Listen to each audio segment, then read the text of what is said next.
Bueno, estamos transmitiendo en vivo.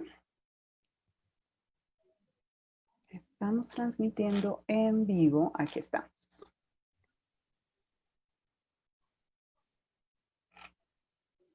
Compartir, copiar enlace. Bueno, estamos aquí esperando que se unan a nuestra videoconferencia con Jimena Andrea Neira sobre la mujer en el Islam. Estamos esperando que haya más personas que estén conectadas para que empecemos. Mientras tanto, los saludo. Soy Joana Paula Vargas Núñez y estamos con Jimena Andrea Neira. En unos minuticos empezaremos la charla. Por favor, espérense y quédense con nosotros mientras compartimos los enlaces en diferentes grupos. Y si ya están conectados, por favor, compartan este link entre todas las personas que crean que pueda interesarles. Estamos en vivo.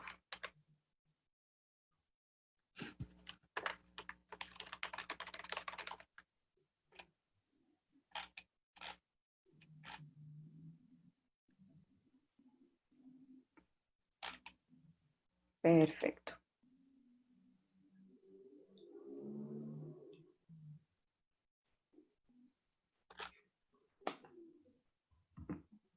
Listo, ya tenemos 6 personas. Esperamos que se unan más. Seguimos compartiendo el enlace con otros grupos para que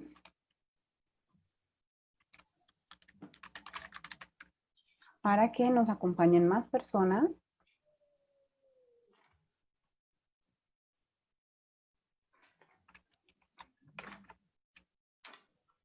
Listo, yo creo que ya. Bueno, tenemos entonces 10 personas conectadas. Jimena, si quieres, empecemos charlando un ratico. Entonces, para todos, muy buenas tardes. Estamos aquí en esta nueva edición de Elixir Danza Virtual con Jimena Andrea Neira, que nos va a hablar esta vez de la mujer en el Islam. Este espacio, recuerden, es un espacio en el que hemos venido construyendo conocimiento con diferentes personas de diferentes ramas del saber. Jimena Andrea ya nos había acompañado con una charla acerca de la apropiación cultural y hoy estamos hablando de un tema que a las personas que nos dedicamos a las danzas orientales nos interesa muchísimo, que es todo lo que tiene que ver sobre el Islam y especialmente la mujer en el Islam. Jimena tiene un largo recorrido al respecto y tiene mucha información que compartirnos. Esperamos que estén atentos y que nos puedan también hacer comentarios y que nos comenten, nos compartan sus preguntas para que Jimena nos las pueda responder. Entonces, pues bienvenida Jimena. Yo te propongo que entonces empecemos con lo que te había comentado, que nos presentes tu iniciativa de Sustained Ideologies. Claro que sí. Primero, buenas tardes a todos y de verdad un placer estar nuevamente aquí contigo en Elixir Danzas. Yo pues primero les voy a contar un poquito sobre mí antes de hablar de mi emprendimiento. Mi nombre es Jimena Neira, soy internacionalista de la Universidad del Rosario, cursé la maestría en estudios culturales de la Universidad Nacional y tengo una especialización en gerencia y gestión cultural de la Universidad del Rosario. Empecé a trabajar con Islam desde el 2005 y empecé a dictar la cátedra de Mujer en el Islam y el Mundo Islámico en la Universidad del Rosario del 2010 hasta el año pasado. Ha sido un recorrido bien interesante, aprendiendo mucho, conociendo mucho de una cultura que, como lo hablábamos antes, detrás de cámaras con Joana, tenemos muchísimo y aprendemos muchísimo de ellos. De verdad que nuestra cultura colombiana y en general la cultura latinoamericana ha sido profundamente influenciada por los procesos islámicos. Entonces, no siendo más, quiero compartirles el portafolio o comentarles más bien lo que es mi emprendimiento. Mi emprendimiento se llama Sustained Ideologies. Resignificando lo esencial, es un emprendimiento mayoritariamente femenino. Somos 4 socias, somos 3 socias de hecho, las que, perdón, 4, sí. Ay, ¿qué me pasó? Me puse nervioso. Somos 4 socias en este emprendimiento. Una de ellas es nuestra socia inversora y estamos Carolina, que es la que ve en Crespita, mi persona y Liliana Jaimes. Nosotras 3 trabajamos desde distintas perspectivas, pero siempre de una forma en unión, en alianza y también en colaboración mutua. Entonces, nosotros lo que intentamos y lo que buscamos es materializar los sueños y metas de los demás, viendo y generando una capacidad de cambio desde el interior y aportando siempre hacia el amor propio, la confianza y la comunicación de los otros en las habilidades tanto blandas como técnicas. Tenemos entonces 3 objetivos específicos, que es analizar las necesidades propias de empresas e individuos, identificar las acciones de mejora en perspectiva individual y de equipo, y sugerir los distintos procesos de transformación específica. Y esto va unido entonces a nuestras 3 líneas de servicio. La primera de ellas, análisis de perfiles y equipos estratégicos, donde ayudamos y evaluamos las habilidades a través de pruebas psicométricas, evaluación de vacantes solicitadas y hacemos todo lo que es el proceso de entrega de perfiles. Desde aprendizaje tenemos la línea de seminarios, conferencias, talleres y charlas de distintos temas. Y finalmente asesorías y consultorías, donde tenemos internacionalización cultural, sistemas integrados de calidad, educación para el posconflicto, pedagogía por competencias, manejo de emociones, direccionamiento estratégico y también procesos con altos ejecutivos. También estamos trabajando con todo el proceso de asesoría y consultoría para bioseguridad y también para todo lo que es el bienestar laboral, que en este momento pues estamos en unos momentos de mucho estrés, de mucho temor, de mucha ansiedad y también de mucha sobrecarga laboral. Entonces, importante este tipo de aspectos y de trabajos en nuestro emprendimiento. Entonces, ese es Sustain Ideologies. Cordialmente invitados a nuestra página web, a que nos sigan en nuestras redes sociales. Estamos en Instagram, estamos en LinkedIn, estamos también en Facebook. Y definitivamente un emprendimiento de mujeres con una visión de resignificar lo esencial. Muchas gracias, Jimena. Bueno, yo les recomiendo entonces que sigan las redes sociales de Sustained Ideologies y pues quiero nuevamente preguntarle a Jimena, bueno, estamos en un tema que es bastante álgido para las personas que trabajamos con las danzas orientales y pues la idea es que todas las personas que están aquí presentes en esta transmisión en vivo pues nos hagan sus preguntas, en la medida de lo posible las responderemos. Jimena nos trae una presentación que nos va a guiar por esta charla y pues sin otro preámbulo vamos a arrancar, por favor. Listo, claro que sí. Entonces compartamos pantalla y vamos a... Entonces, como bien lo comentabas, hoy vamos a hablar un poco sobre lo que son las mujeres en el Islam. En realidad es un tema muy, muy, muy amplio, porque hay que hablar del género, hay que hablar de la historia, hay que entender contextos culturales, contextos incluso geográficos. Entonces, esta en realidad es una charla supremamente condensada, como, y también siguiendo los lineamientos que le comentaron a Joana y que también pues conversamos con Joana, porque como les comento, de verdad es un tema amplísimo. Yo tenía un semestre completo y nunca terminaba de hablar, entonces creo que pues condensar más de 32 horas de sesión en una hora pues es algo muy grande, entonces vamos a ser lo más enfáticos posibles. Claramente si tienen dudas, sugerencias, en todo momento estamos dispuestas y abiertas. Bueno, antes del Islam, entonces estamos hablando de hace 1400 años, 1450 años aproximadamente, es decir, estamos hablando del siglo VI, de la era común. Y las mujeres de por sí en las religiones abrahámicas, como lo es el cristianismo y como lo es el Islam y el judaísmo, habían tenido, o antes del advenimiento del Islam en la península arábiga, para ser un poco más geográficamente correcta, tenían distintas visiones, y es que generalmente a partir de un proceso mayoritariamente patriarcal, el tener niñas, el tener hijas mujeres estaba muy mal visto. Más que todo porque también hay que tener en cuenta la geografía del lugar, un lugar profundamente complejo como es el desierto, donde podemos decir, y de una forma, vuelvo lo digo, patriarcal y machista, que los niños, los hombres, iban a traer fuerza de trabajo, mientras que las mujeres iban a generar, era más reproducción. Entonces no era bien visto tener niñas, tener hijas mujeres, y era muy común el proceso del infanticidio femenino. Entonces lo que hacían era que la mujer apenas tenía a su bebé, obviamente pues uno no, en esta época no existían las ecografías para saber el sexo, entonces apenas nacía la bebé, se le abandonaba en el desierto para que muriera. Entonces esto era una práctica muy común. Otras de esas prácticas comunes era que los hombres podían casarse con muchísimas mujeres sin tener unos límites específicos, podían tener hasta 8 o 9 mujeres al tiempo, 10 mujeres. Los matrimonios eran, no tenían tantas aseguranzas como posteriormente al Islam se va a ver.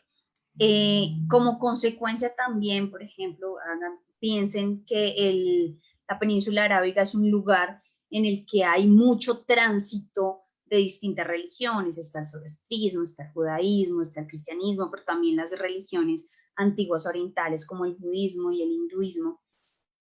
Todas estas visiones entran y lastimosamente la mujer tiene una muy baja estima en las distintas religiones. Si lo vemos, por ejemplo, desde el cristianismo, pues es Eva la que tienta a Adán, y como consecuencia entonces cae la humanidad y somos arrojados del paraíso, del Edén. En el, todos ese tipo de pensamientos obviamente van a llegar a tocar la península arábiga, y esto va a hacer que la posición de la mujer dentro de la península antes del advenimiento del Islam no sea la mejor. Llega entonces el Islam, que es una religión monoteísta surgida o revelada, depende de si ustedes son creyentes o no, en la península arábiga en el año 610 antes de la era común. La era común comienza año cero y viene de una raíz específica en el árabe que es SLM, que te va a entender o que te va a explicar que en realidad el Islam significa aceptar y someter. Esa aceptación y ese sometimiento no es a los humanos, sino que es hacia Dios. Entonces, el musulmán va a ser, o la musulmana, va a ser aquella o aquel que se somete, y que se somete completamente a las leyes de Dios. No es a los hombres que los musulmanes se someten, es a Dios. Y principalmente entonces podemos decir que se someten a este libro muy importante que es el Sagrado Corán. ¿Listo? Este libro es el que se someten porque según el Islam el Corán es la palabra que Dios desciende a través de los distintos ángeles hacia el profeta Mohammed y llega entonces a ser plasmado en texto. El Corán entonces como tal es un objeto de profundo respeto para el Islam, y creo que pues como todo objeto religioso debemos, así no seamos musulmanes, tenerle un respeto en específico, porque más de 2.000 millones de personas en el mundo piensan que en efecto esta es la palabra de Dios. Entonces el Islam como tal va a dar unos cambios específicos como consecuencia de cómo acepta, cómo ve y cómo comprende a la mujer. Primero que todo, se eliminan completamente los feminicidios, los infanticidios femeninos completamente. Ya no está permitido. De hecho, el profeta tuvo mayoritariamente hijas. Muchas personas en estos momentos o en esos inicios en que el profeta Mohammed inicia su su prédica, si lo podemos decir de esa manera, o la dagua, en realidad, el hablar del Islam, el ayudar, el permitir que las personas se conviertan al Islam. Mucha gente se burlaba de él y decía, usted no va a tener una descendencia, porque usted lo único que tiene es hijas mujeres, entonces usted no va a lograr esto. Entonces, hay un tema muy importante, muy interesante, que es la sura, perdón, la suna, y en la suna se dice o se hace referencia a estas palabras que utilizaba el profeta y que decía. Siendo así, entonces me permito leer.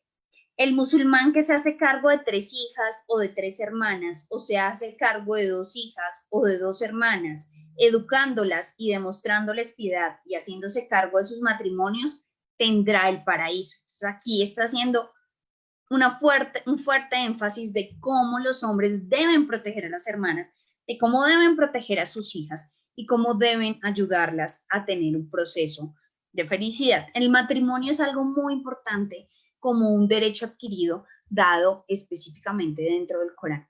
Primero, y dentro de la sura y dentro de todo lo que es el proceso islámico. Se limita la cantidad de esposas, ya los hombres no pueden tener cuantas quieran, sino que se limita a 4 esposas máximo. Pero esto tiene como unas limitantes. Primero, la primera esposa debe aceptar en su contrato matrimonial que tenga otras esposas. Entonces, si yo soy la primera esposa, voy a tener la oportunidad de decir, ok, puede tener más esposas, o puedo decir, no, a mí eso no me interesa, no me suena, no quiero. Algo muy importante también es que se puede llegar a tener una segunda esposa si, por ejemplo, la primera esposa es infértil. ¿Para qué? Para no limitar los derechos del esposo en tener sus hijos. ¿Listo? Algo supremamente también importante es que tiene que haber una equidad entre todas y cada una de las esposas. Entonces, no es que yo a la primera le tenga el Mercedes-Benz y a la última le dé lo del bus para que, o le compre una bicicleta. No. Si yo a una le doy un Mercedes-Benz, a las otras 3 les tengo que dar un Mercedes-Benz. Si yo a una la llevo a París de paseo, a las otras 3 también las tengo que llevar de paseo. Esto es muy complejo y realmente económicamente no es muy factible. Entonces, a pesar de que nosotros tenemos ese estereotipo y tenemos esa idea de que en todo lado está el señor con sus 4 esposas, en la antigüedad ni siquiera era tan común y ahora mucho menos. O sea, ¿cuántas esposas realmente dicen, ok, vamos a hacer todo lo posible, no hay ningún problema, yo quiero que tú tengas otra esposa? Y por el tema de la infertilidad, pues ahora tenemos todo lo que es adopción, procesos in vitro, todos este tipo de aspectos que hacen que pues sea cada vez menor. Y otro tema también es la economía, ¿no? Económicamente, ¿quién tiene para mantener a 4 esposas? Algo que también es muy importante es que dentro del matrimonio en el Islam, el que tiene toda la carga económica es el esposo, es el hombre. El hombre debe mantener toda la casa, mantener a su esposa, debe incluso darle a ella lo que nosotros podríamos decir como una pensión para que ella pueda comprar su ropa, para que tenga dinero y este tipo de cosas. Esto es muy importante porque si ella decide trabajar, esto tiene que ser una conversación, si ella decide trabajar, todo dinero que llegue de fruto del trabajo de ella es para ella y no puede ser utilizado en la casa. Si ella decide, desde su infinito amor hacia su pareja, pagar el gas, esto se ve como un acto de caridad. Si ella decide comprarse unos zapatos para ella, es un acto de caridad porque el que tiene que hacerlo es su esposo. Entonces, aquí ya se da como un cambio bien interesante y yo recuerdo que siempre en clase, cuando yo les decía lo de los 4 esposas, todos los hombres hacían, uy, y apenas les decía lo de que todos lo tenían que mantener, ya hacían caras de, no, gracias, y las chicas eran las que hacían. Entonces era bastante gracioso ese cambio. Hay algo bien interesante también, y es que el matrimonio se da como un contrato específico y tú puedes poner cuántas cláusulas te importen, cuántas cláusulas tú necesites. Y también se busca que las personas que se vayan a casar tengan unos compartires, unos saberes que estén como en el mismo aspecto. ¿Esto por qué lo digo? Porque en el Islam no se reconoce el concepto de noviazgo, no es un vamos a intentarlo, vamos a ser novios por cierto tiempo y luego sí nos casamos, como funciona, por ejemplo, en este momento, en la actualidad. No, tú llegas en un momento, hablas con tu familia, decides que ya es tu momento de casarte, tus padres te pueden ayudar a buscar esposo o el sheikh de la mezquita te puede ayudar a buscar esposo, o si ya eres, no sé, tienes 25 años y eres conversa, por ejemplo, si tus padres no son musulmanes, sino que eres conversa, tú puedes hablar con amigas para que te busquen esposo. La idea es buscar entonces siempre una persona, y esto es algo que se habla mucho desde el Islam, y es, ¿tú qué prefieres? ¿Quieres un hombre bonito físicamente o quieres un buen musulmán? Entonces, eso también hay que tenerlo en cuenta. Y es muy importante, vuelvo y lo repito, el tener como unos conocimientos básicos y saber de dónde proviene cada una de las personas. Vuelvo y lo repito, esto puede que suene muy raro, pero pues es que uno va a llegar de una vez al matrimonio. Entonces, si yo soy una persona que me encanta leer, que soy feliz, que a mí deme un libro, soy la persona más contenta del mundo, y me van a buscar un esposo y mi esposo odia los libros o piensa que la persona que lee está perdiendo el tiempo, pues creo que esto va a ser un fracaso. La posibilidad de un matrimonio es un fracaso. Si yo, al contrario, estoy acostumbrada a, no sé, soy una persona muy superficial y lo único que me gusta son las cosas de marca, y si tú no traes un celular iPhone, no sé qué cosas, entonces para mí no eres una buena persona.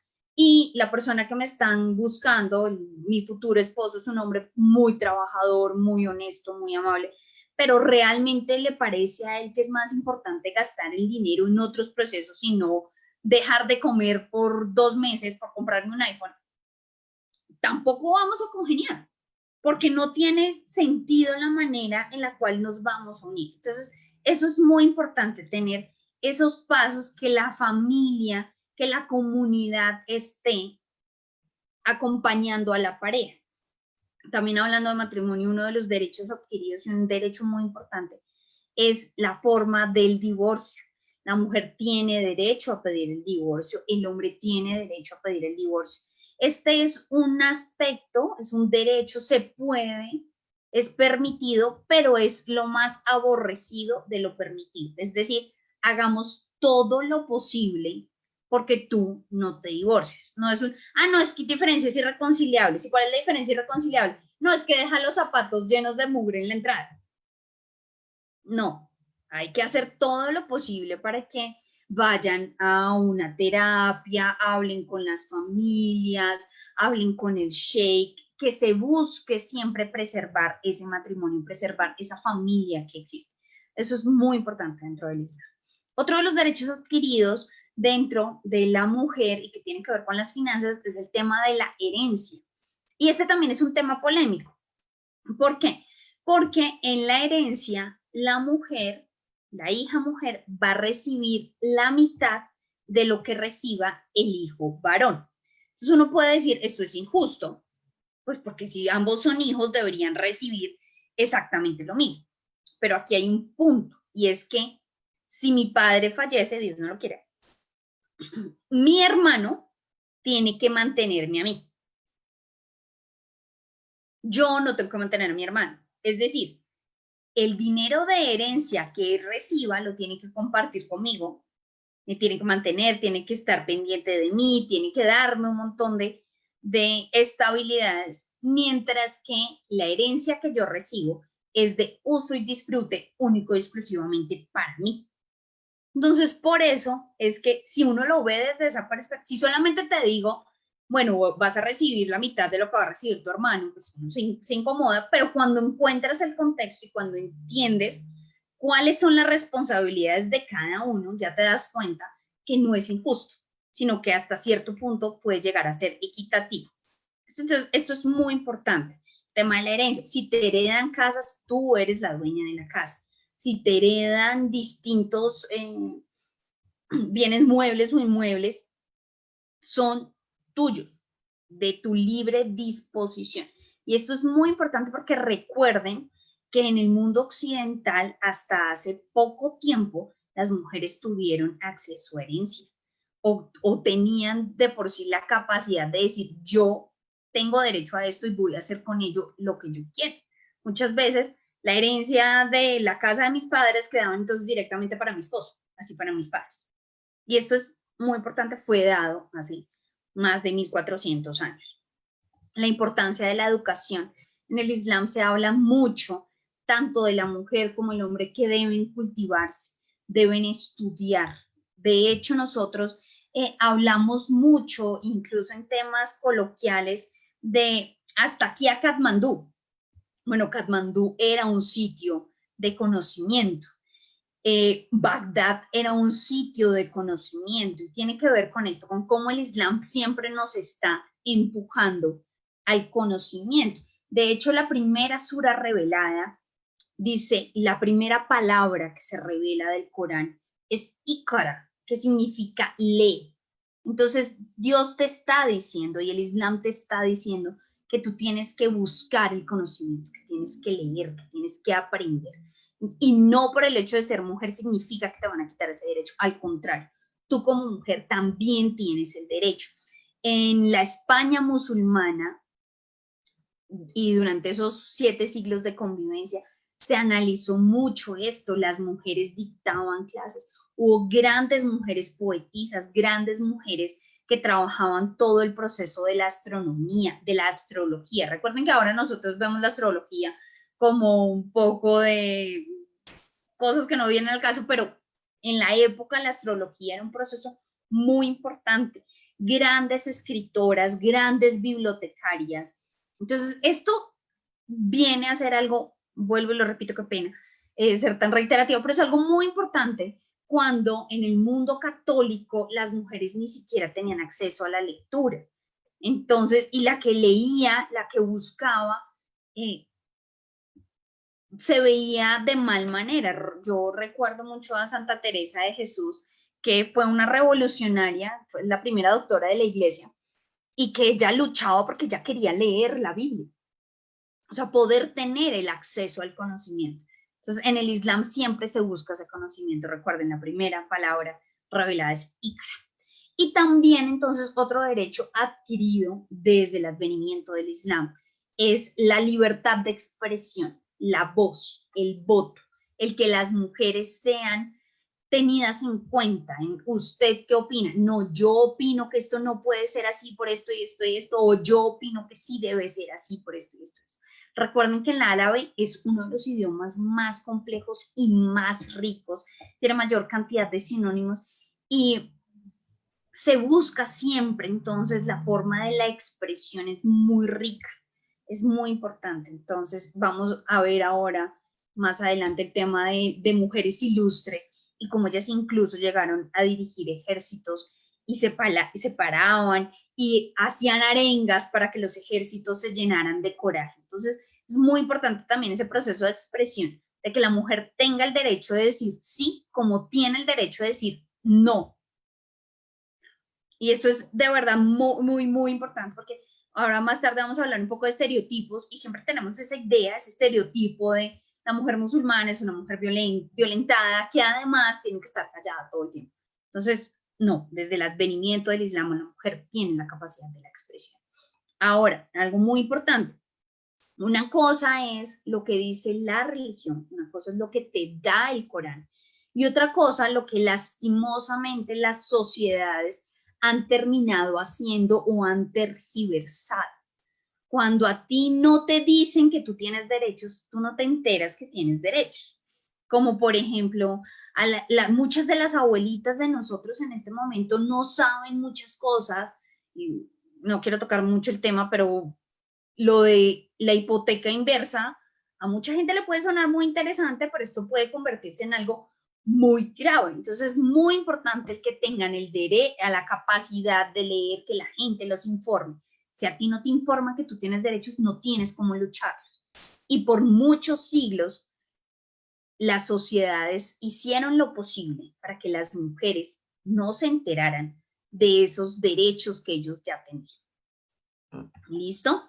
Bueno, un tema también que estuvimos hablando con Joana y que me pidió fue el hijab. Este es un tema bastante conocido. Yo no voy a leerles la sura. Ustedes la tienen ahí, la pueden leer con toda la tranquilidad del mundo. Y lo que te dice y lo que está buscando es que tanto hombres, porque el tema del hijab, el tema del guardar la mirada, el guardar la parte privada, no es exclusivamente para las mujeres. Es decir, no es que la mujer tenga que estar tapada y el hombre ande en pantalonita. No. Tienen que tener ambos este aspecto del respeto del cuerpo propio y también del cuerpo de los demás. Entonces, uno de los temas que se tocan muchísimo es el hijab, y que es un tema bastante polémico. Entonces, yo les quería mostrar, poniéndome a mí misma de modelo, cómo se utilizan de forma general el hijab. Entonces, el cabello tiende a ser en Oriente, y esto me lo corregirá Joana si cometo alguna equivocación, un aspecto profundamente erótico. Entonces, por esto también es que se busca tapar. Hijab no solamente implica tapar el cabello, sino que también es una forma de vida, es un estar completo. El maquillaje, no debe haber maquillaje, no debe haber esmalte de uñas, y la ropa no debe ser pegada al cuerpo, porque la idea es cubrir. Entonces, generalmente las mujeres musulmanas venden muchísimo estos bonetes para taparse el cabello, y les queda muchísimo más sencillo, pues, cubrirse. Entonces, es muy Jimena, fácil. perdóname, te Sí. interrumpo. Lo que pasa es que me dicen que la sura se ve un poco borrosa, entonces si quieres dejemos de compartir y pues fijamos tu pantalla para que puedan verte mejor. Listo, no hay ningún problema. De todas maneras, entonces les comento la sura 24 del Corán, sura de la luz, el 30 y el 31, y la siguiente es la sura 33 en el aspecto 59, en la ley 59, que dice: profeta, di a tus esposas e hijas y a las mujeres de los creyentes que se cubran desde arriba con sus vestidos. Esto es lo más adecuado para que se las reconozca y no se las ofenda. Alá es perdonador. Entonces vamos a ver las formas tradicionales, o dejo de compartir. Sí, deja de compartir un momentico para que te vean lo que vas a hacer y luego hablamos de las formas tradicionales con el Listo. PowerPoint. Lo que Entonces pasa ahí es ya que me están sí viendo. se pierde un poquitico de definición con la transmisión. Perfecto. Entonces, como les estaba comentando, no sé si habían visto el bonet, es mucho más sencillo para que no se te vea el cabello, para que no se te esté saliendo. Y entonces voy a utilizar primero la pañoleta cuadrada, que uno lo pone, o sí, cuadrada, perdón. Y las turcas generalmente lo utilizan de esta manera. Ahora, la moda no incomoda. Te va a decir el Islam que que no es una cuestión de moda, que tienes que tener una visión de mundo, pero todas las mujeres tendemos a buscar ciertos aspectos, a demostrar quiénes somos a través de la ropa. Y en muchos aspectos, incluso el hijab se puede convertir en este accesorio que demuestra tú quién eres, cómo funcionas, qué es lo que te interesa, cuáles son tus gustos. Yo tengo, por ejemplo, pañoletas de distintos colores, porque pues si me voy a vestir de verde, a estar todo el tiempo con una pañoleta negra me parece, pues, no va con mi estilo. Entonces, si me voy a poner de verde, tengo pañoletas verdes, si me voy a poner morado, tengo pañoletas moradas. Entonces, esta es la forma en la que utilizan mucho las turcas, y aquí lo ponen y les queda así.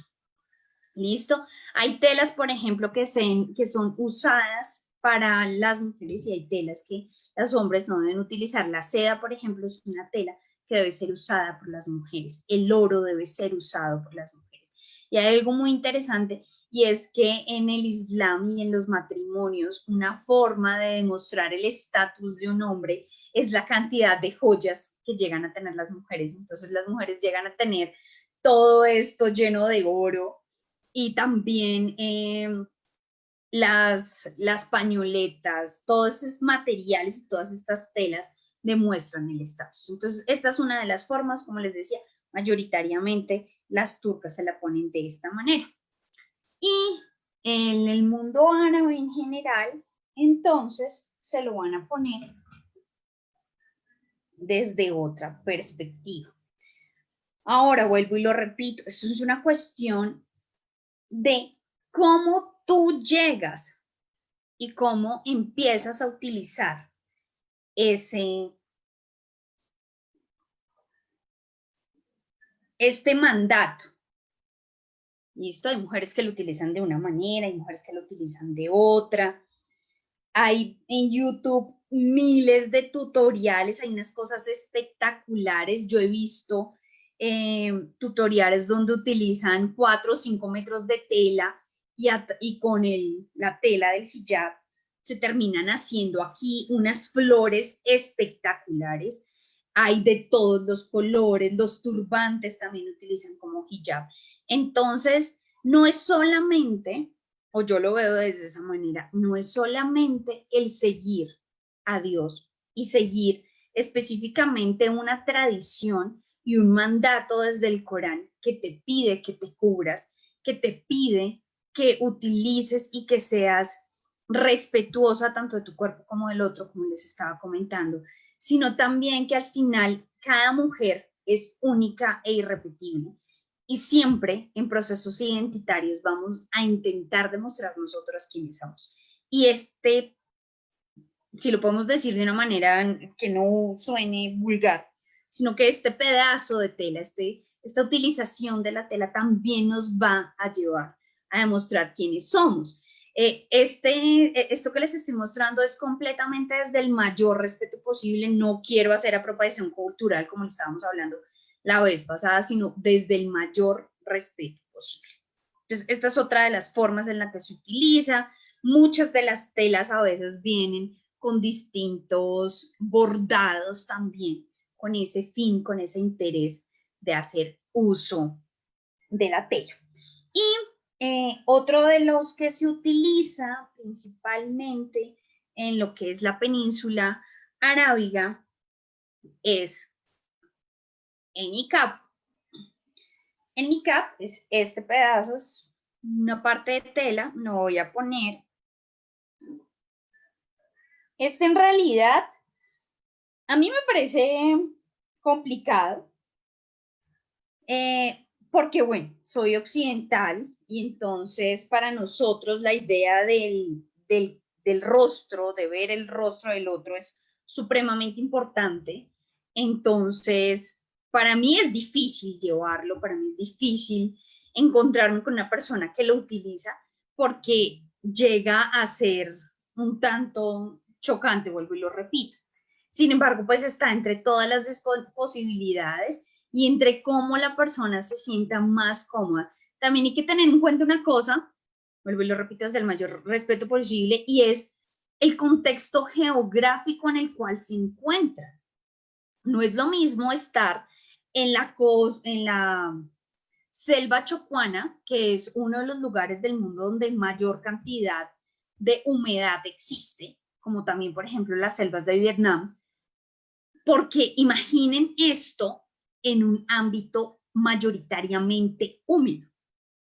Es una cosa muy distinta si estás en un desierto donde no hay casi humedad. Incluso esta rejilla, no sé si la alcanzan a ver ustedes, lo que va a hacer también es protegerte de la arena.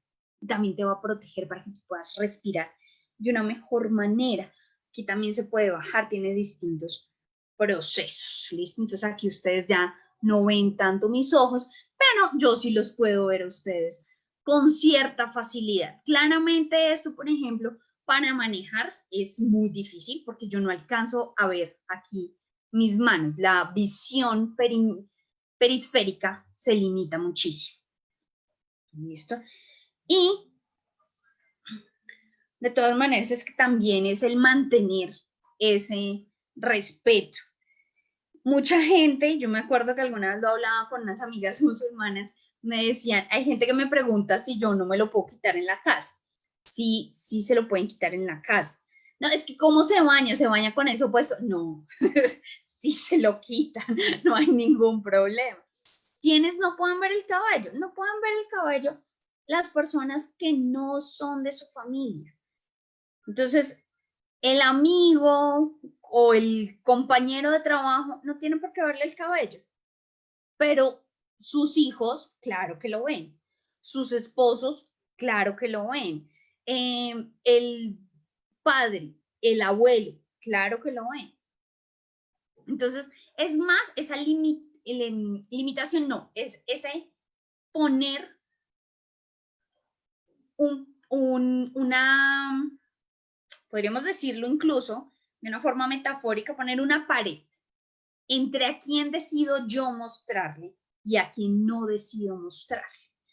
Ahora, en mis épocas de investigación, que tuve la oportunidad de ir a Maicao y también asistía mucho a mezquitas, tanto en Bogotá como en otros lugares del país, tuve distintas perspectivas. Tuve mujeres que me dijeron, lo mejor que me pudo haber pasado a mí fue ponerme un hijab. ¿Por qué? Porque ya no tengo que pensar que de peinada, que de despeinada, el pelo lo tengo sucio, no lo tengo, salí y me mojé y todo es terrible y ahora qué hago con el pelo. Tenía mujeres que me comentaban ese tipo de cosas. También escuché mujeres que me decían, ha sido de los procesos más difíciles para mí de convertirme al Islam. En este momento hay días en que lo uso, hay días en que no me he podido acostumbrar. Ha sido muy difícil porque la verdad es que cuando tú utilizas un hijab te vuelves mucho más notorio. Y seamos realistas, uno no quiere ser notado. A menos de que tú digas, hoy quiero ser notada, es muy distinto a que todo el tiempo, 24/7, la gente te esté observando. Y más en un lugar como Colombia, incluso en Bogotá, donde las personas no son respetuosas del otro. De hecho, somos mayoritariamente irrespetuosos. Nosotros no miramos de ladito, sino que nos quedamos mirando a la persona y cuchicheamos con el de lado y lo volvemos a mirar y le hacemos así, lo mostramos, mira ese tipo de cosas hacen que uno se sienta profundamente incómodo. Yo hubo momentos en los que dije, ok, fue a la mezquita, no me quiero quitar el hijab, me voy a ir hasta mi casa en hijab, y me sentaba en Transmilenio y, o sea, nadie se me sentaba al lado, había gente de pie, pero no se me sentaban al lado para nada, y que uno dice, bueno, rico que nadie se me sienta al lado, pero al mismo tiempo uno dice, bueno, ¿será que huelo a feo? O sea, el rechazo es fuerte y uno se siente incómodo. Tuve también uno de las evaluaciones que yo daba en mi clase era decirles a mis estudiantes, ustedes pueden hacer lo que quieran, hagan un proceso creativo, como ustedes estén interesadas. Tengo una estudiante que dijo, quiero hacer un diario de campo y quiero utilizar durante una semana y ya. Y yo le dije, listo, mientras sea respetuoso, mientras comprendas la situación, hagámoslo. Y más o menos a los 2 o 3 días me escribió en su diario diciendo, no sé si voy a ser capaz de continuar. O sea, yo me comprometí, dije que lo quería hacer, pero en este momento, a pesar de que mis compañeros saben qué es lo que estoy haciendo, por qué lo estoy haciendo, me siento profundamente mal. Las personas me miran todo el tiempo, hablan de mí, me han hecho bromas hirientes diciendo que si llevo una bomba, que si los voy a matar. Y ella me decía, al final sí terminó haciendo los 7 días, pero ella me decía, para mí fue muy difícil y creo que la perspectiva de mi vida cambió de una manera impresionante porque dejé de ver a las mujeres musulmanas con esa imaginación que las tenía de débiles. Al contrario, creo que una mujer que anda con hijab es profundamente fuerte, porque esto para mí era simplemente un trabajo, un análisis, un comprender la otra cultura, pero ellas viven con este proceso todo el tiempo. Entonces fue algo muy interesante de escuchar y de comprender. ¿Listo? Entonces, ese es como el tema específico de el hijab. La burka es un proceso completamente distinto porque es utilizado en el mundo en Afganistán en específico y en toda esta cultura, y se decide como una protección inicialmente para que las mujeres en edad fértil no fueran secuestradas por distintos clanes. Sin embargo, como consecuencia de los talibanes, pues a finales de los 80, comienzos de los 90, empiezan a volverlo obligatorio. ¿Listo? Entonces, la burka es un proceso mucho más antiguo, llega a la modernidad y la contemporaneidad, utilizan ropa común y corriente, luego llegan estos fundamentalistas terroristas al poder y empiezan a obligar a las mujeres a utilizar la burka. La burka es muy pesada, va desde la cabeza hasta los pies completamente. Si ustedes ven, el niqab va hasta acá. Ustedes vieron, yo me lo podía levantar. Y va por abajo una valla, un tipo de ropa distinto. Entonces, el peso de la burka es mayor y además de ser mayor, te limita más la visión incluso que lo que es el niqab, y tampoco tienes movilidad en tus brazos porque no puedes alzar las manos, no las puedes, y si las puedes alzar tampoco pueden ver qué es lo que tú estás haciendo y cómo te estás moviendo. Entonces es muy, muy fuerte. La shaila también se utiliza y el chador es utilizado mucho en Irán. Ahora, en Irán, por ejemplo, es obligatorio el uso del hijab por ser un Estado islámico y por la forma en la que ellos tienen sus procesos judiciales y sus procesos como tal de derecho. Entonces, ¿qué es lo que pasa cuando tú no lo haces porque quieres, sino porque por el contrario te obligan a hacerlo, y si tú no lo haces, te van a poner una multa o vas a terminar en la cárcel? Pues algo muy simple. Muchas mujeres que no son musulmanas o que son musulmanas por tradición, más no por convicción, así como nos pasa a muchas personas en el cristianismo, sí, yo fui católica, pero no lo hago, cosas por el estilo. Entonces se ponen simplemente el hijab de esta manera. Se les ve la mitad del cabello, se hacen aquí grandes peinados, se sacan el cabello por los lados y medio se dejan puesto una pañoleta sin medio por encima, de tal manera que si alguien llega, uno tiene la opción de arreglárselo, listo, ya, llegó la policía de la moral, nadie se dio cuenta, o dos, yo no estoy infringiendo la ley, ustedes me están pidiendo que yo me cubra el cabello, yo me cubro el cabello y listo, y se acabó el problema. Esto también es difícil porque es que, como les estaba comentando, cuando ustedes tienen tantas miradas sobre sí mismos y usted no siente ese llamado en el corazón, cuando usted simplemente lo hace por obligación, esto es terrible. Yo creo que cualquier cosa por obligación es horrible. Así sea que te inviten un postre, si es obligado, no te lo vas a querer comer. Más cuando tiene que ver algo con tu identidad, como es la ropa. Entonces, hay muchos procesos en Irán a través de Twitter, a través de distintas plataformas, a través de Instagram, de Pinterest, donde las mujeres iraníes se quitan el velo y se toman fotos con el cabello suelto como una forma de decir: no estoy de acuerdo con esto, no tengo por qué usar. Y ese es como principalmente el tema del hijab. Mujeres importantes dentro del Islam hay muchísimas. Si ustedes leen el Corán, de hecho, la madre de Jesús dentro del cristianismo, en el mundo árabe, Isa, así se le llama Jesús, a María se le dice María, es de las pocas mujeres que tienen una sura completa del Corán. Entonces es muy importante la madre del profeta Isa. Jadilla, como ustedes la pueden ver ahí en la presentación, fue la primera esposa del profeta Muhammad. Ellos duraron 25 años de matrimonio, ella era mayor que él.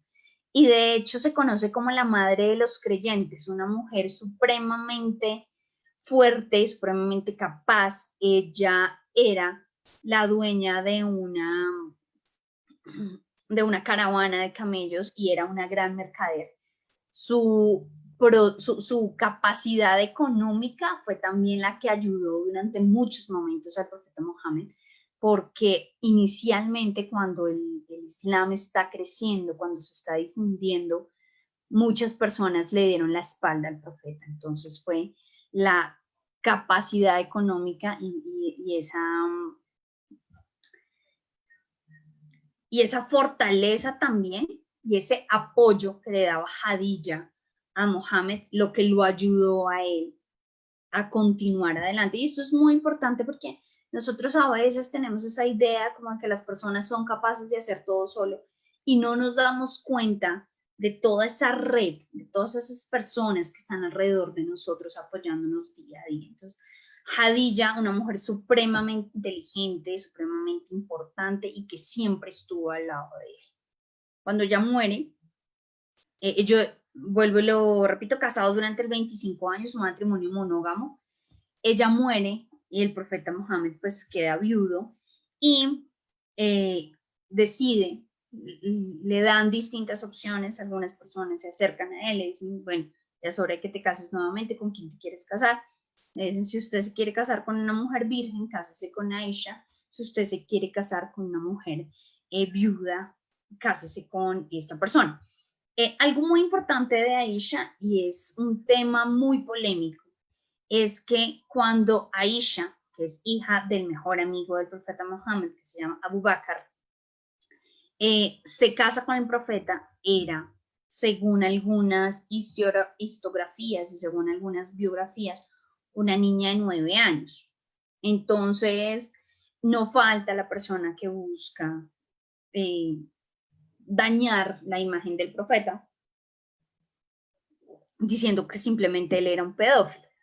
Entonces, en algunos casos, y algunas personas dicen que ella tenía 9 años, otras dicen que tiene otra edad. De todas maneras, una cosa es cuando tú te casas y otra cosa cuando se consuma el matrimonio. Aisha se casó con Mohammed, pero no hizo consumación del matrimonio, sino hasta años después. Fue una de las esposas más amadas y además una mujer profundamente fuerte, profundamente inteligente. Mucha de la suna que vemos hoy y que tenemos acceso a las personas que estamos interesadas en el Islam y los musulmanes en sí mismos vienen a través de ella. El profeta siempre la vio como una mujer supremamente capaz y de hecho pedía consejo a ella. Y esto es algo muy importante porque en el Islam siempre se está hablando de hay que ser como el profeta. ¿Y cómo era el profeta? Un hombre profundamente amoroso con sus esposas y además de esto, un hombre que limpiaba la casa, un hombre que se responsabilizaba de las labores del hogar. Entonces, esta idea de, es que yo soy hombre, yo lavo los platos, no, qué pena contigo, pero ser musulmán también es entender que el profeta daba unas directrices y que como tal, si tú eres musulmán, debes seguirla. Rabia al-Adawiya al-Qasiyya es una sufi. Ella tiene entonces una visión distinta de lo que es el Islam. Se conoce el sufismo como esta rama desde la espiritualidad, desde otras formas de aceptar, aunque claramente son musulmanes, son Islam. Y ella tiene una historia muy bonita en la que narran que ella siente en su corazón que necesita ser uno de los pilares, que es la peregrinación. Y algunas historias cuentan que es un burro, en otras es un camello, en otras es un caballo. En fin, tiene un animal y va hacia Meca. Y en el recorrido hacia Meca, para la peregrinación, el animalito se muere. Entonces ella queda ahí a mitad del desierto diciendo, Dios mío, ¿yo qué voy a hacer? Y le dice, Dios, ayúdame. O sea, tú me dices en el corazón que yo tengo que hacer la peregrinación, vengo y te llevas a mi animal. O sea, ¿cómo voy a llegar allá? Ayuda. Y pasan caravanas y le dicen, venga, yo la llevo. Pero, pues, y disculpe si suena muy coloquial, pero si usted es una mujer sola y pasa un tipo en una camioneta con otras 4 personas y le dicen, venga conmigo, yo no me iría. Creo que ninguna mujer, ni hoy ni hace 1000 años, diría yo me voy. Entonces ella les dice, no, gracias, no, no se preocupe, algo haré. Y cuenta la historia que el animal revive, la lleva hasta la entrada de Meca y a la entrada vuelve a morir. Entonces es una historia muy bonita porque pues también tiene que ver con esa fortaleza de lo femenino. Walada bin al-Mustaqti, que es una poetisa de la época de la convivencia en España, y ella era una mujer muy versada en el tema de las letras, una mujer profundamente inteligente, y lo que ella hacía al ser poetisa era que, así como yo les estaba mostrando, por ejemplo, como la tela que yo utilizo en uno de mis, de estas telas que yo utilizo como hijab en algunas ocasiones, va bordada, lo que ella hacía era que en sus mangas bordaba sus poemas. Era una mujer profundamente controversial, muy inteligente, brillante. Y uno de las poesías dice que en una de las mangas decía, la mejilla se la ofrezco a quien yo quiera. Entonces también está dando un tema muy interesante. Ella, entre tantas historias que existen, cuentan que tenía 2 amantes y cuando su amante más amado murió, ella decide vestirse de negro completamente. Entonces, ahí hay una fortaleza también a través de la palabra. Y Roxelana, conocida como Hurrem Sultán, y si se han visto la novela del sultán, no sé si ya acabó, narra la historia de la esposa de Suleimán el Magnífico, una mujer profundamente inteligente que terminó convirtiéndose en corregente. Se dice también que cuando Hurrem significa la de la bella sonrisa, cuenta la historia que cuando ella muere, Suleimán entra en una depresión tan grande que prácticamente deja de ser regente y él solamente se mete a la biblioteca a escribir poesía. Si usted en YouTube, si les interesa buscar, revisen las poesías de Suleimán el Magnífico que le escribió a Roxelana porque son de esas historias maravillosas que uno dice, Dios mío, yo quiero un hombre que escriba así, porque es realmente romántico y amoroso. Mujeres hay muchas. Lo que pasa es que así como en Occidente se ha dado una visión sistemática de eliminar los nombres de las mujeres de la historia, esto no es exclusivo de Occidente, es una, si lo podemos decir de una manera muy coloquial, es una muy mala maña universal.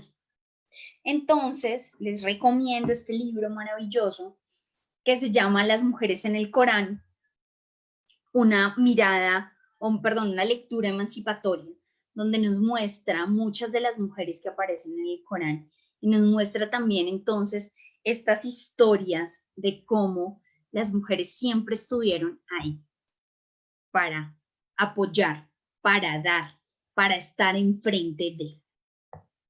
¿Listo?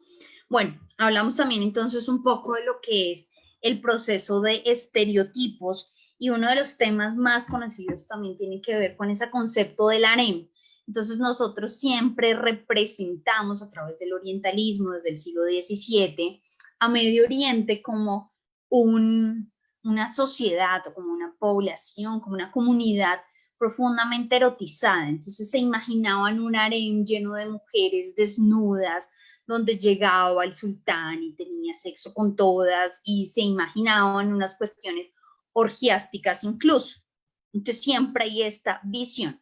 Bueno, esto no es así.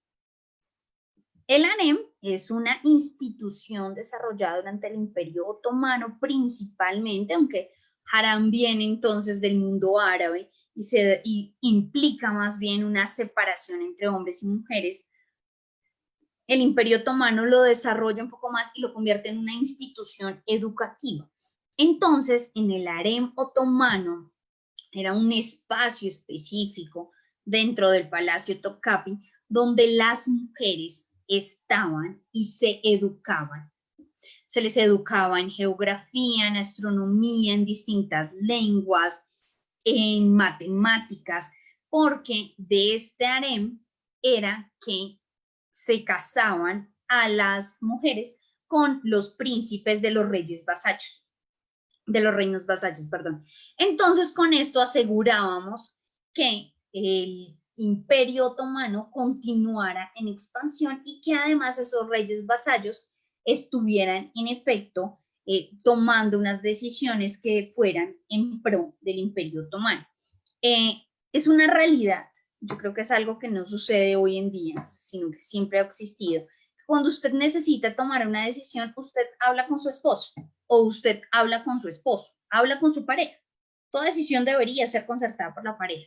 Entonces, ¿cómo no asegurar que si ese rey vasallo va a hacer una decisión, sea influenciado por alguien que ha crecido dentro del Topkapi, que ha tenido todo un acceso a conocimiento? Entonces, ese proceso del harem, muy importante, vuelvo y lo repito, no es esa erotización extraña que nos mostraron durante tanto tiempo a través de las pinturas, por ejemplo, de Delacroix. Otro de los estereotipos también muy fundamentados es el tema, perdón, muy fundamentados, no, muy comentados, que no es fundamentado, es el tema del terrorismo. Entonces, todo musulmán es terrorista. Entonces, todos son fundamentalistas, terroristas, y si usted es un musulmán, entonces va a traer una bomba y nos va a matar a todos. Es algo que no es real. Si esto hubiera sido así, no hubiéramos tenido las épocas de esplendor del Imperio Otomano, no se hubiera tenido el esplendor de Bagdad, no se hubiera tenido 7 siglos de convivencia en la península ibérica, no se tendría todo ese proceso, no tendríamos acceso a la cantidad de libros que tenemos, porque mucho de lo que fue el gran momento de esplendor del mundo griego y del mundo romano fue guardado por el mundo islámico, mientras que en el mundo cristiano católico se tendió a eliminar todo ese tipo de información. El mundo árabe y el mundo islámico sí retomó los procesos de Aristóteles. Entonces, muchas de las cosas que nosotros sabemos actualmente tiene que ver con ese Islam. Entonces, terrorismo, no. Claro, hay unos grupos terribles. Yo no voy a decir y no puedo venir acá a decir que Al-Qaeda no exista, que los talibanes no existen, que ISIS no existe. Claro que existe, pero en comparación a esa gran riqueza mundial que tiene el Islam, es un punto negro. Es como decir que todos los colombianos somos narcotraficantes, que todas las mujeres colombianas son mulas para llevar droga a otros países, o que todos somos guerrilleros y que todos somos asesinos. Son generalizaciones que realmente necesitamos terminar, hay que finalizar de hacerlas. Otro estereotipo también muy conocido es que supuestamente el hombre musulmán tiende a ser muy violento y ataca de una manera compleja a las mujeres, entonces que les enseñan cómo pegarnos y que todo el tiempo las mujeres musulmanas mantienen calladas porque son atacadas, porque son golpeadas, porque son humilladas. Bueno, primero, lastimosamente, esta es una realidad de todos los países del mundo, de todas las religiones, de todas las sociedades y de todas las culturas. No existe en este momento, hoy 18 de junio del 2020, una nación que pueda decir no existe violencia contra la mujer. No aquí. Eso es mentira. Si pudiéramos decir que son solamente los musulmanes los que atacan a las mujeres, entonces aquí en Colombia no se hubiera aumentado en más del 70% las llamadas y las denuncias de violencia intrafamiliar y de violencia de género durante la época de la cuarentena. No sabríamos, y yo creo que toda mujer en algún momento se ha sentido atacada, ha sido maltratada de una u otra forma. El solo hecho de que usted vaya caminando por la calle y alguien le grite una cosa que usted no quería, ya es un tipo de maltrato. Entonces no podemos venir a decir, es que son los musulmanes los que hacen ese tipo de cosas. Porque vuelvo y lo repito, usted se puede ir a una aldea en Nueva Zelanda y le aseguro que hasta allá en esa aldea remota de Nueva Zelanda va a encontrar a alguien una mujer que ha sido víctima de violencia de una u otra forma, violencia financiera, violencia psicológica, violencia verbal o violencia física. Ahora, tampoco estoy diciendo que son los hombres los únicos que violentan a su pareja, porque no es cierto. También hay muchas mujeres que terminan violentando a sus esposos, también en términos financieros, verbales, psicológicos o físicos. Entonces, lo que tenemos que hacer es dejar de imaginar que es el otro allá en Medio Oriente, al otro lado del charco, como decimos popularmente, el que violenta, sino también ser conscientes de las violencias y los terribles maltratos que tenemos en cada una de nuestras sociedades, en cada una de nuestras culturas. La gran cantidad, por ejemplo, del proceso patriarcal que nosotros tenemos completamente normalizado. La idea es que es mujer, entonces lave la loza. Es que el chico no tiene por qué aprender eso. No. Un hombre que lava, plancha y cocina no es un ser especial, es un ser funcional. Es así de simple. O sea, imagínese una persona entonces que vive sola, un hombre que vive solo, no, pues entonces el baño terrible porque no puede lavar el baño. No, tampoco se le puede decir, oh, gracias porque sabes lavar un baño, oh, felicitaciones.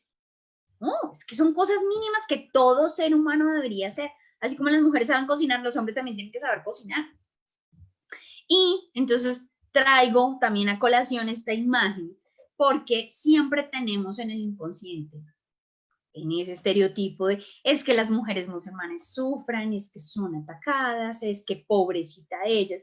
Entonces traigo esta imagen de estas 4 mujeres felices, sonriendo, contentas, que nos rompe un poquito ese paradigma.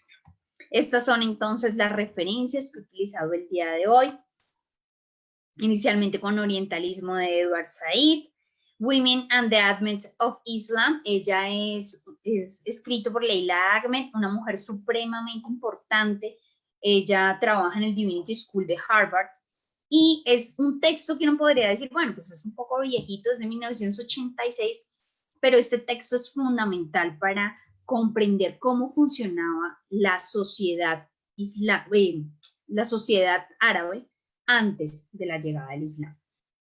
Abu Lughab, que trata y eso, en su libro Feminismo y Modernidad en Oriente Próximo, sobre cómo el feminismo se ve en Irán, cómo se ve en Egipto, cómo se ve en Turquía y cómo, dependiendo de cada una de sus culturas y esos contextos, se aproximan al feminismo.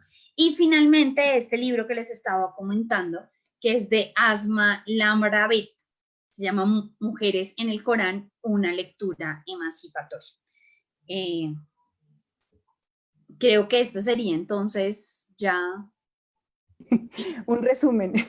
Sí, Un resumen de todo lo que se puede hablar de las mujeres en el Islam. Es sí, como señor. si habláramos de las mujeres en el hinduismo o de las mujeres en el catolicismo, pues es que hay muchos temas, se podría hablar desde la teología, desde la sociología, además que tú dijiste un montón de generalidades, pero por ejemplo no es la misma condición de las mujeres musulmanas en India, a las mujeres musulmanas en Arabia, no es lo mismo en Arabia Saudí, quiero decir, no es lo mismo, por ejemplo, en todas las regiones del sudeste asiático que tienen una influencia importante del Islam, entonces es como que también tenemos un montón de estereotipos, sí. También mucho por la ignorancia, porque no sabemos que no sabemos, cuando uno claro. No sabe que no sabe. Y no es lo mismo tampoco una mujer, por ejemplo, que nace en Colombia, que es inicialmente católica, luego empieza a hacer un proceso de indagación a través de las religiones, conoce distintas religiones y luego decide convertirse al Islam después de hacer un tránsito. Es muy diferente. Creo que definitivamente la cultura, el aspecto, cómo nos comportamos es distinto. Lo mismo va a pasar con una mujer de Estados Unidos, por más de que sea musulmana, cómo se comporta. Todo es completamente diferente. Sí, claro, aquí hablamos desde generalidades porque no podemos hablar desde única y exclusivamente particularidades. Por ejemplo, Claro, también las musulmanas de China, que también es un tema bien interesante. y como ellos, por ejemplo, están en este momento y también en Myanmar, como los musulmanes están siendo perseguidos, entonces como que también hay una cuestión ahí de que nuestros imaginarios también están provocando algunas reacciones que, mejor dicho, estamos segregando un grupo poblacional muy amplio que a veces ni siquiera tiene que ver con las verdaderas cuestiones en conflicto. Hay dos preguntas, hay más, lo que pasa es que en este momento estoy resolviendo un problema en mi computador que afortunadamente no afectó la transmisión, Ok, me bendito sea el alegra mucho. Señor, si no yo estaba así como, Dios mío, pero no, todo está bien. Hay una pregunta que nos hacen, es si desde el Islam la herencia la reciben las mujeres aun cuando ya se hayan casado. O Eso sea, Eso me depende casé. específicamente de la escuela jurídica en la cual se encuentren. Desde Mm, el Islam Shia hay distintas escuelas jurídicas y desde el Islam Suní hay otras escuelas jurídicas. Algunas escuelas jurídicas te van a decir que sí, que no hay ningún problema, como hay algunas que van a limitar más el acceder a la herencia. Entonces, eso ok. depende. O sea, como todo, depende también de la interpretación.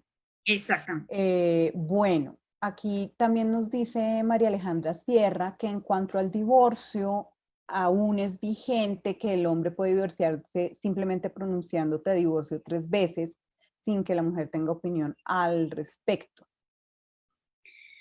Eso tiende a ser más una cuestión de forma que de fondo, si lo podemos decir de esa manera.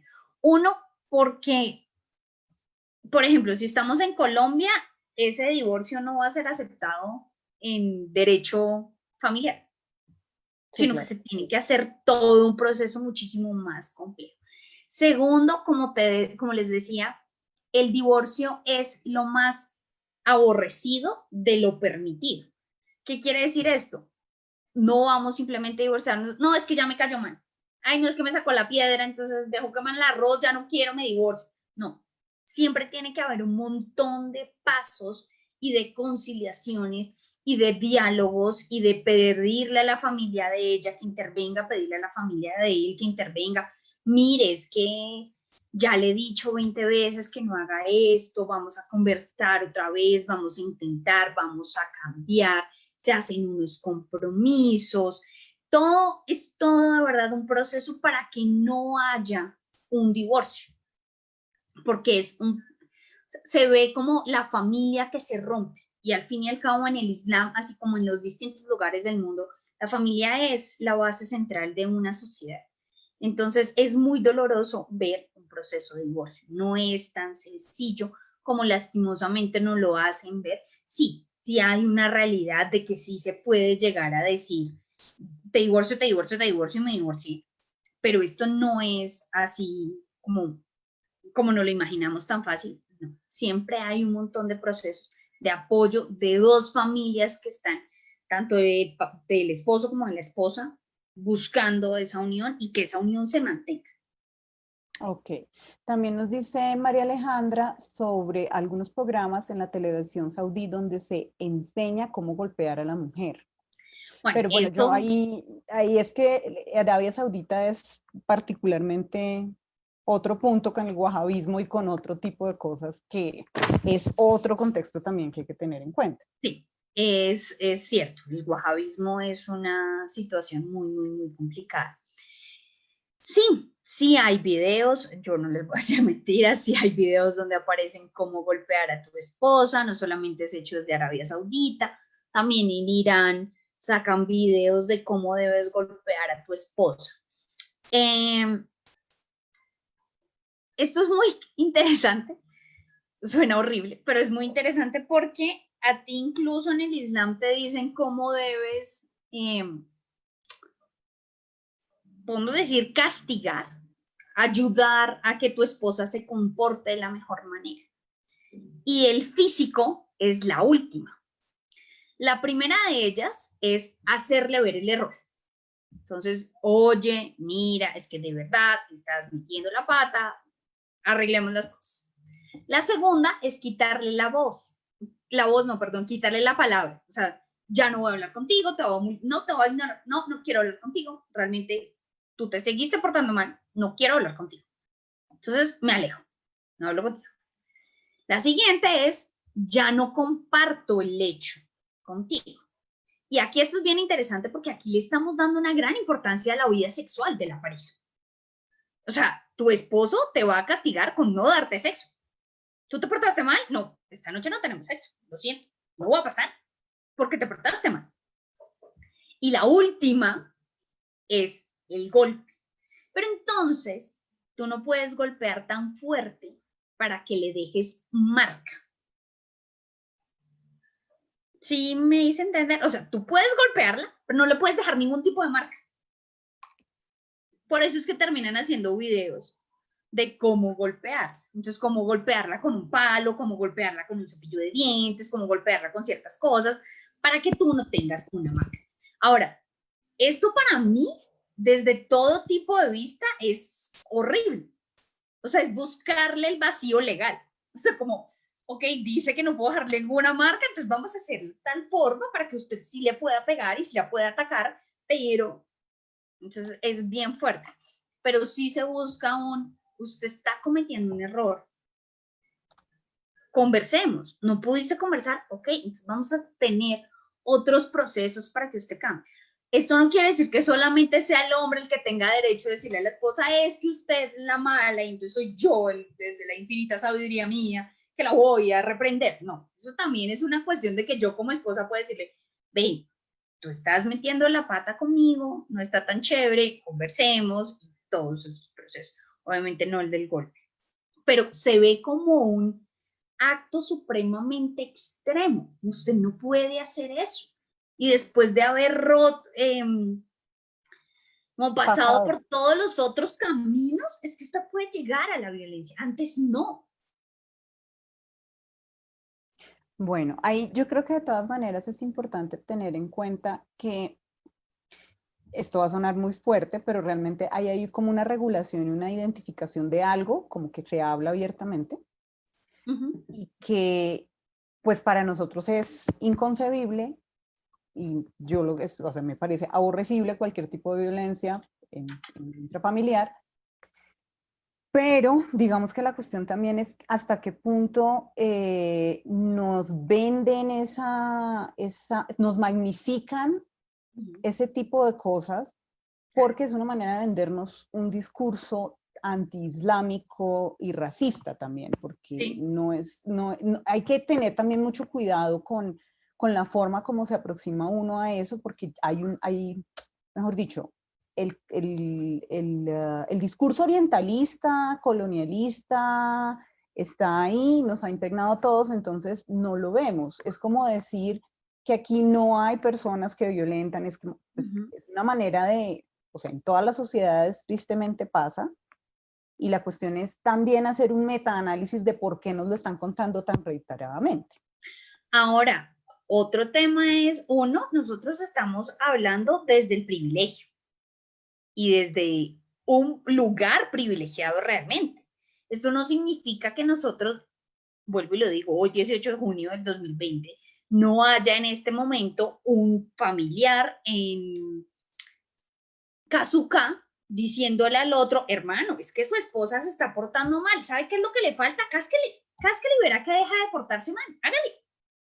O no solo en Kazuka, sino también en distintos lugares de Colombia. O sea, yo recuerdo que aquí en Colombia hay un movimiento machista donde las mujeres dicen que sí tenemos que ser golpeadas, pero porque es que las mujeres merecemos ser golpeadas. Y el movimiento es en el meta. Entonces tampoco podemos decir, es que eso ya está superado.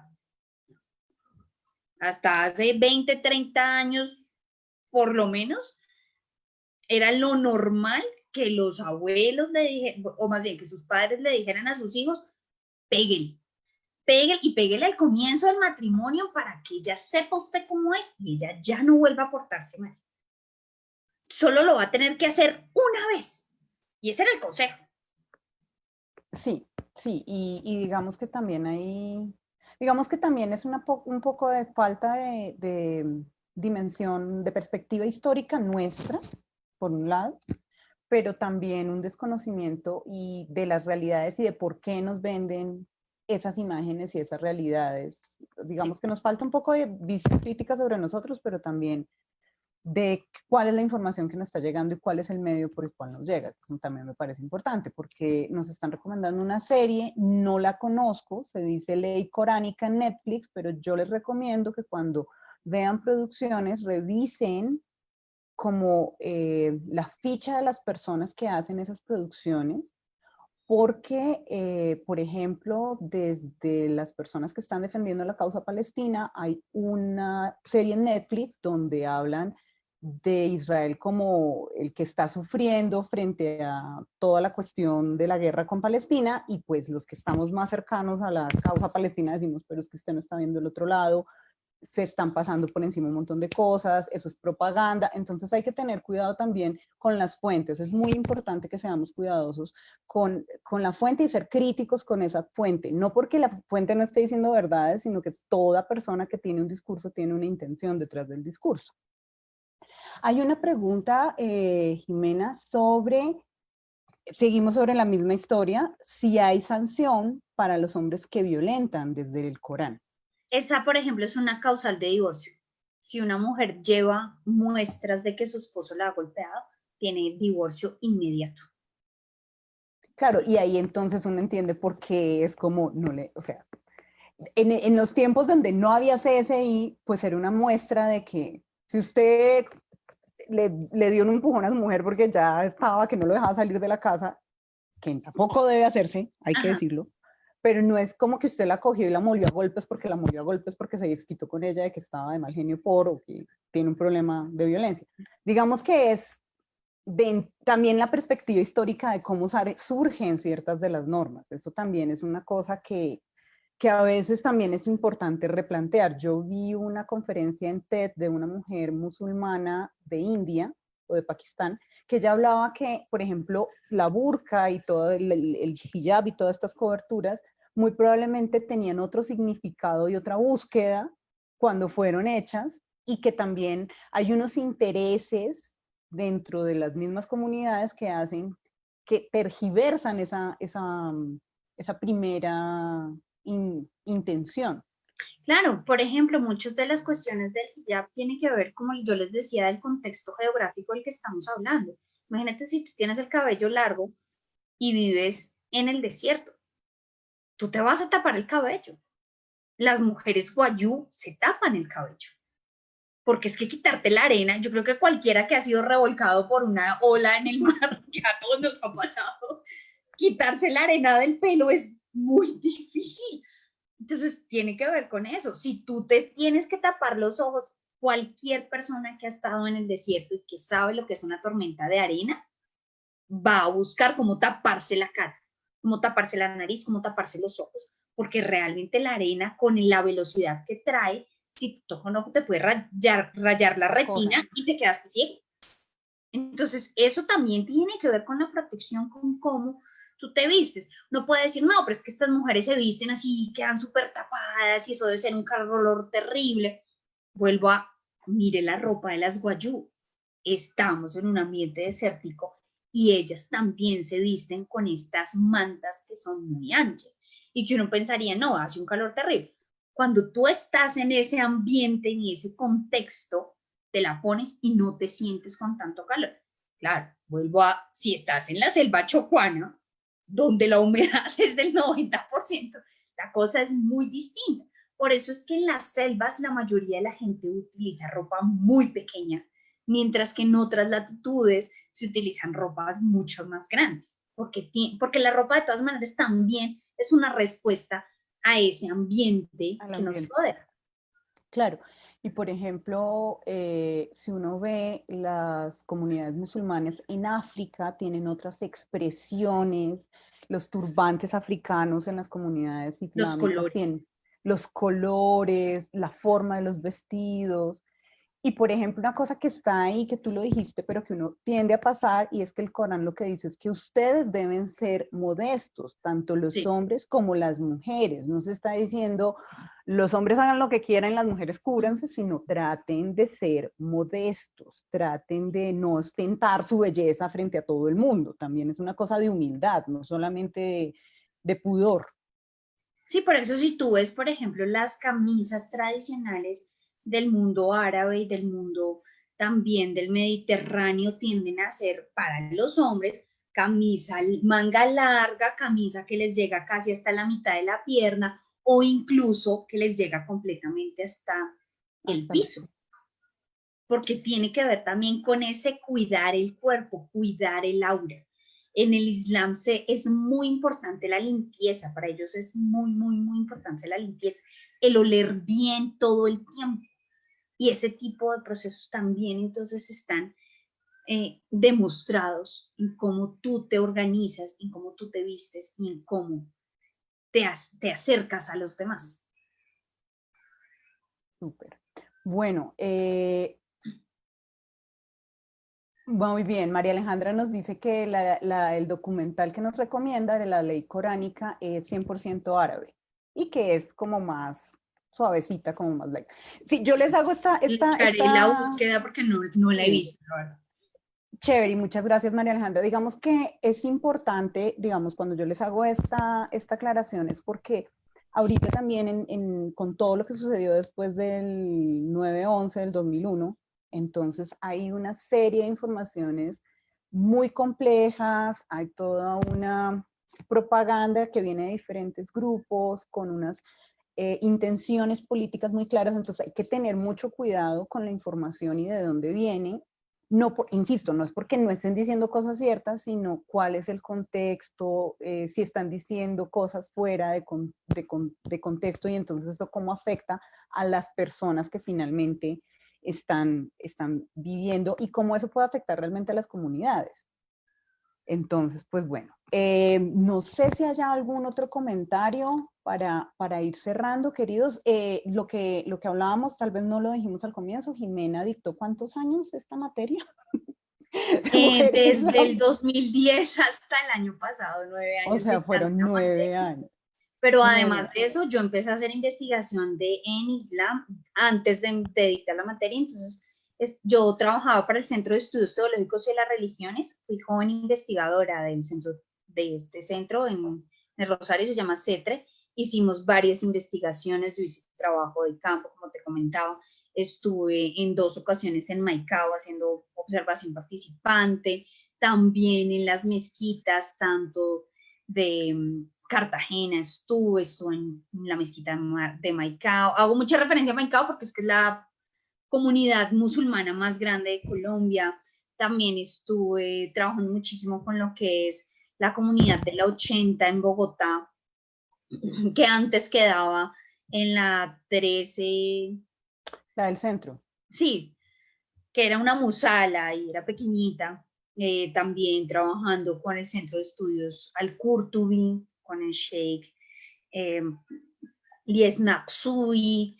Se ha trabajado desde distintas perspectivas, como te digo, trabajando en Islam, que además es un tema amplísimo, o sea, tú no puedes hablar de Islam simplemente, sino que entonces terminas hablando de arquitectura y terminas hablando de teología y revisas exégesis y entras al tema del género y también entras porque definitivamente el Islam te dice tú no puedes simplemente dividir, y eso es algo por lo cual dicen no, pero es que nosotros ya superamos el tema de la política y la religión y que están separados y el mundo está separado. Para el Islam, la religión es una parte constitutiva del ser humano.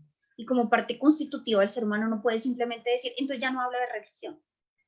Entonces, incluso la política, la economía, de hecho hay economía coránica y hay análisis de economía coránica, hay análisis de salud, de qué comer desde el Corán, cómo no comerlo, cuáles son las formas, por ejemplo, en que tú debes comer. Entonces te dicen cuánto puedes comer y cuánto, que tú debes comer tanto, luego debes dejar tanto para el agua y luego debes dejar una parte del estómago desocupada para que tú tengas una mejor digestión. O sea, todo ese tipo de procesos lo busca el Islam.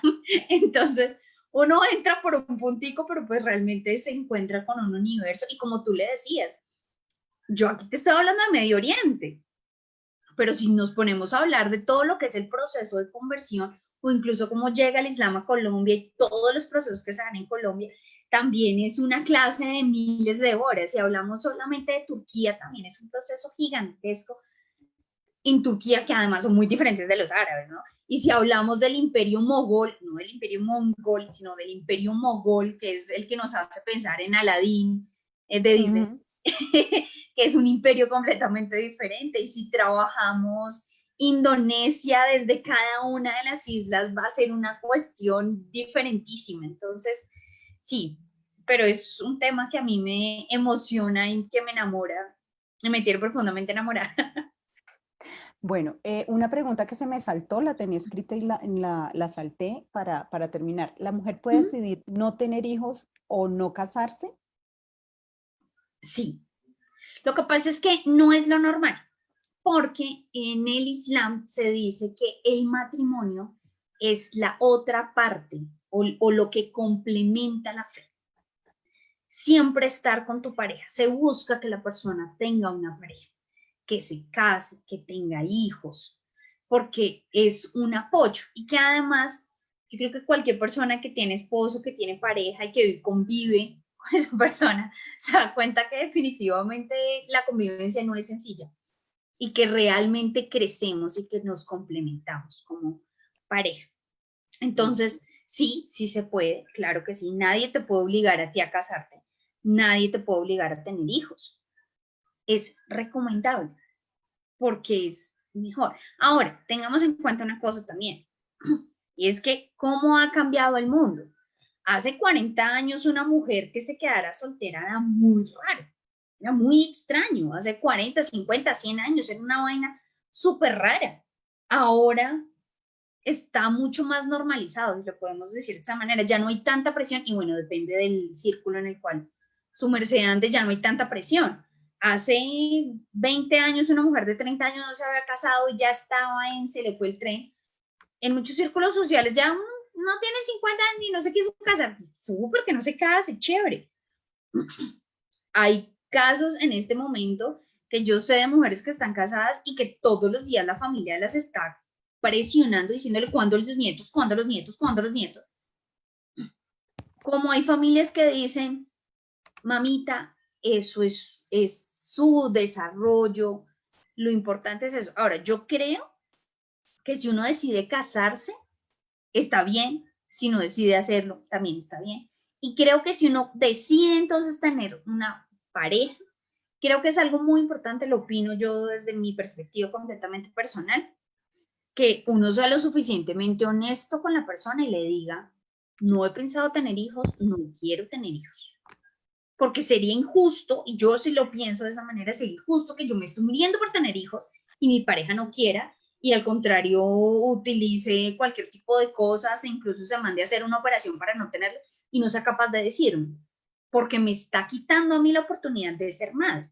O al contrario, que la persona quiera ser padre y yo me haga la loca, me mande a hacer distintos tipos de cosas, me mande a ligar las trompas y nunca le diga, ay, no, yo no sé por qué no quedamos embarazados, tenaz, lástima, porque Sí, me parece un respeto con la persona. Creo que pues al fin y al cabo sí deben ser eh, decisiones dialogadas y claro, respetar. ahí digamos que también es de nuevo una cuestión de cómo, de que yo siempre pienso que cuando nos vemos en los otros, los vemos con la mirada nuestra, entonces es como que también desde qué punto estamos haciendo proyección sobre el otro de nuestros propios temores y nuestras propias oscuridades también, que es una cosa que pasa mucho. Sobre algo que tú estabas comentando que me parece muy bonito, yo usualmente estaba promoviendo las conferencias que estaba dando Odette Gidi del Instituto Cultural Árabe de Colombia. Ella es descendiente de palestinos, vive en Barranquilla y estaba haciendo unas interesantes conferencias con el Banco de la República, con la biblioteca del Banco de la República en Barranquilla, sobre precisamente, y a eso voy, estaban hablando de cómo llegó el Islam y pues no solo el Islam, cómo llegaron los árabes a Colombia, y hoy era el de multirreligional, o sea, la multirreligión en esa, yo, pero ¿por qué? ¿Por qué la puse al mismo tiempo? Pero pues digamos que ya cuando me enteré ya estaba programada y no era posible cambiarla. Entonces, pues bueno, pero pues digamos que voy a tratar de compartirlos y te los trato de pasar también, Jimena, porque es muy interesante también. Ella se ha dedicado No, a el investigar trabajo de Odette ha sido impresionante, es maravilloso, realmente, sí. y ha hecho un trabajo muy bonito de recopilación y están haciendo recopilación. De hecho, una amiga mía parece que se puso en contacto con ellos para buscar a sus ancestros árabes y de dónde llegaron y cómo llegaron, que es una cosa muy interesante. Pero pues digamos que también como resaltar que esto es una puerta que se abre, que cuando hablamos de Islam estamos hablando de una gran parte, que ahí están todavía todos los pueblos de habla árabe que no necesariamente están pegados al Islam, que no todos los que tienen Islam tienen el árabe. Entonces es como empezar a aterrizarlo en eso. Y digamos que el llamado y la necesidad de hacer estas charlas, y pues la razón por la que invitamos a Jimena es porque tenemos un montón de preconcepciones que no cuestionamos y son cosas que cuando uno investiga un poquito se da cuenta de que es eso, es un prejuicio. Pero la mayoría de nosotros lo seguimos reiterando y para las mujeres y hombres que trabajamos en la danza oriental, específicamente en la danza árabe, ¿hasta qué punto puede realmente esto pues como afectar lo que estamos transmitiendo los otros? Adriana nos hace una última pregunta sobre si las mujeres pueden desarrollar sus habilidades artísticas. Y pues es que creo que ya entró tardecito, pero pues digamos que lo que nos contaba Jimena era sobre que la primera palabra del Corán es Ícara. ¿Qué es Ícara. Ícara? Perdón, Ícara. Le voy a poner la tilde porque no la vuelvo a decir mal. Ícara, que significa lee. Entonces es también instrúyete, no solamente para los hombres, sino para las mujeres. Y no sé qué otro comentario tengas tú ahí, Jimena. De hecho, sí, sí tienen el derecho de desarrollar todas sus habilidades. Depende del país. Por ejemplo, en Irán se ha limitado el acceso de la educación de la mujer a ciertas áreas. Entonces, en Irán, por ejemplo, no pueden acceder a ciertas ingenierías las mujeres, no pueden acceder a ciertos ámbitos del poder en ámbitos judiciales, porque supuestamente las mujeres entonces somos demasiado, por ser tan femeninas, por ser maternales, entonces si llega un asesino, vamos a decir, ay, pobrecito su mamá, y no vamos a ser tan mano dura. Yo creo que eso es para mí, desde mi perspectiva, Jimena, esto es simplemente un estereotipo, una idea. Creo que ese cuento de que, ay, es que las mujeres somos más maternales que los hombres, eso es mentira. O sea, hay hombres que son profundamente paternales, amorosos, dulces, como hay mujeres que son de lo más seco y que entonces no podemos simplemente generalizar porque tengo varios, entonces me actúo de una manera y porque tengo testículos, entonces actúo de otra manera. No creo que lo sea así, pero sí es una realidad. En Irán no permiten que las mujeres estudien ciertas carreras y desarrollen ciertos procesos. Yo quería concluir entonces con sí. una suna, con un hadith, perdón, una frase que decía el profeta. Y dice, porque esta no se las leí, me parece profundamente hermosa. Dice, Allah les encomienda a sus madres, luego les encomienda a sus madres, después otra vez les encomienda a sus madres, después les encomienda a sus padres, después les encomienda acercarse a sus parientes. Entonces, este hadith me parece muy importante porque definitivamente desde las palabras del mismo profeta Mohammed se está haciendo alusión y se está haciendo una importancia, recalcando la importancia de las madres y la importancia de las mujeres, porque para ellos, para el Islam, el paraíso está a los pies de los madres. Y hay mucho énfasis en esto porque lo que pasa es que también, y ya con eso concluyo de verdad, el profeta era huérfano. Entonces, cuando la mamá estaba embarazada de él, perdió a su padre y cuando él era muy pequeño perdió a su madre. Entonces, para él ese concepto de la madre es muy importante, porque pues creo que uno al ser huérfano, pues es muy normal que le dé tanta importancia a esa figura de amor.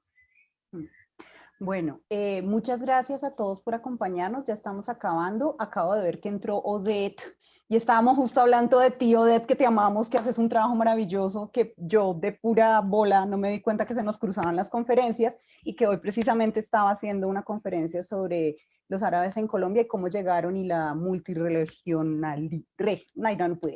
multiplicidad de la religión, para que no se me enrede más. Y yo quisiera, pues después voy a hablar con Odette para que por favor ella nos pase los links de estas conferencias que creo yo que van a quedar en los documentos del Banco de la República, porque es una información muy interesante, ya mucho más aterrizada a Colombia, de qué es lo que sucede acá, porque aquí hay una comunidad que no es tan grande, por muchas razones que Odette ha explicado en sus charlas, pero que pues nosotros no la conocemos. Y pues hablando de lo que hizo Jimena con su experiencia en Maicao, hoy ella está hablando de eso precisamente. Entonces ojalá podamos compartir esto. Y recuerden, chicas, que Elixir Danza Virtual es un espacio para construir conocimiento, para precisamente hablar de todas estas cosas que, como lo dice Jimena, esto es un océano, es muy profundo y hay mucha información que deberíamos revisar, pero por lo menos tener una información básica para empezar a navegar por él, para empezar a bucear por él, para las que les estén interesadas. Ella citó, ahí están algunos de los nombres, que tal vez después los transcribamos de las referencias bibliográficas que usó, y invitarlos a que nos sigan en redes en Elixir Danza Virtual y en Sustained Ideologies, que es el emprendimiento de Jimena y sus compañeras. Claro que sí, muchísimas gracias de verdad por escucharnos y de verdad estar tan interesados en este mundo que es definitivamente hermoso y maravilloso. Muchísimas gracias. Muchísimas gracias a todos. Les recordamos también que en este momento estamos también en Elixir Danza haciendo una Baki para sostener nuestra Elixir Danza virtual. La pueden buscar en Baki. Estamos recogiendo fondos, pues básicamente porque en esta situación estamos dando información, estamos construyendo la escuela, pero este espacio de Elixir Danza virtual, que es el de las conferencias, que son a todo público, que las dejamos gratuitas porque sabemos que el conocimiento es poder y realmente hay cosas que es importante que sepamos y que estén en español.